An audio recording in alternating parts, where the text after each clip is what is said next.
আরেকজনকে গুলি করা হবে, আরেকজনের উপর হামলা করা হবে, আর আমরা এখানে দাঁড়িয়ে দাঁড়িয়ে মানববন্ধন করব, আর প্রশাসন দেখবে। এত বড় প্রতিবাদী সাংবাদিককে হত্যার হুমকি দেওয়া হচ্ছে। যেসব সন্ত্রাসী কর্মকাণ্ড করে আমাদের সাংবাদিক সমাজকে আপনারা দাবিয়ে রাখতে পারবেন না। আমরা দুর্নীতি ও লুটেরাদের বিরুদ্ধে আমাদের কলম অব্যাহত থাকবে এবং এই কলম আরো জোরালোভাবে থাকবে এবং লক্ষ্মীপুরের সাংবাদিক সমাজকে সবসময় যেন এই দুর্নীতিবাজ, লুটেরা, চাঁদাবাজ, সন্ত্রাসীদের বিরুদ্ধে আরো তাদের লেখনী অব্যাহত থাকে এই প্রত্যাশা ব্যক্ত করছি। পাশাপাশি যারাই হত্যার হুমকি দিবেন, আমি বলতে চাই যে আমরা কোনো দোষের ঊর্ধ্বে নয়, ভুল ত্রুটি আমাদেরও আছে। যদি থাকে আপনারা কি আমাকে দেখে গুলি করে রাস্তায় মেরে ফেলবেন? এটি কি হতে পারে? এটি একটি স্বাধীন রাষ্ট্রে আমাদের কাম্য নয়। আমরা চাই যদি আমরাও অপরাধী হয়ে থাকি তাহলে আমাদেরকে প্রচলিত আইনের আওতায় আনা হোক।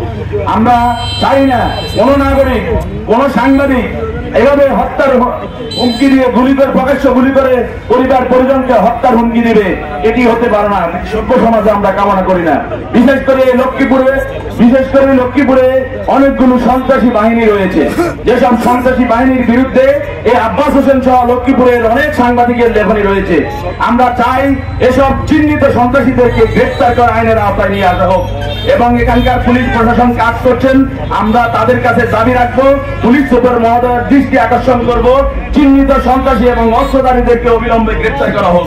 এর আগেও আমাদের একজন সহকর্মী বলেছেন যে লক্ষ্মীপুর কণ্ঠের সম্পাদক রফিকুল ইসলাম রফিক ভাই, তিনি তার উপর যে হামলা করা হয়েছে তাদের 2-1 জনকে গ্রেফতার করা হয়েছে, কিন্তু অস্ত্রগুলো উদ্ধার করা হয়নি।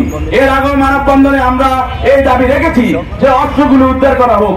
সন্ত্রাসীদের গ্রেফতার করেছেন, অস্ত্রগুলো গ্রেফতার হলো না, তাহলে আমরা আইন এবং ন্যায় বিচার পেলাম না। এবং আমরা সবাই উপরে উদাত্ত আহ্বান জানাবো যেন কোনো ব্যক্তিগত আক্রোশে কাউকে হীনমন্যতায় হিংসাত্মক ভাবে যেন এখানে না জড়িয়ে মূল ঘটনাকে আড়াল করার চেষ্টা করা না হয় এবং এটাকে কেন্দ্র করে যেন কোনো বাণিজ্য না করে সে বিষয়ে আমাদের দাবি থাকবে। আগামী 24 ঘন্টার মধ্যে লক্ষ্মীপুর পুলিশ প্রশাসনকে ওই কানা সন্ত্রাসীকে, হামাস বাহিনীর প্রধানকে গ্রেফতারের দাবি জানাচ্ছি।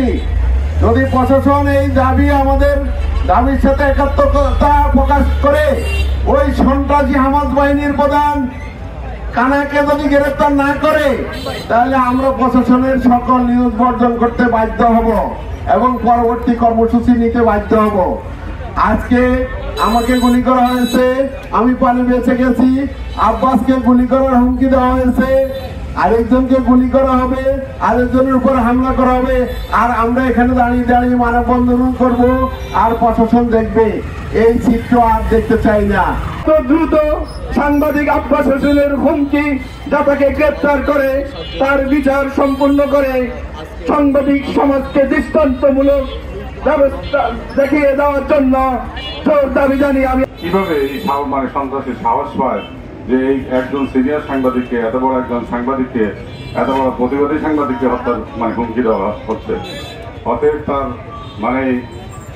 তার সাহস এমন পর্যায়ে গেছে, সে আমাদের ছোটখাটো সাংবাদিকদেরকে হুমকি বা হত্যা করতেও তার দ্বিধা করবে না। অতএব আমি প্রশাসনের নিকট আকুল আবেদন করছি যে আমাদের সাংবাদিক সমাজকে এই বিভিন্ন হত্যার হুমকি, বিভিন্ন অপকর্ম, লাঞ্ছিত হওয়ার হাত থেকে আমাদেরকে উদ্ধার করার জন্য আমরা বস্তুনিষ্ঠ সংবাদ পরিবেশন করে আমরা কিন্তু সমাজের একটা বিভিন্ন উদাহরণ সৃষ্টি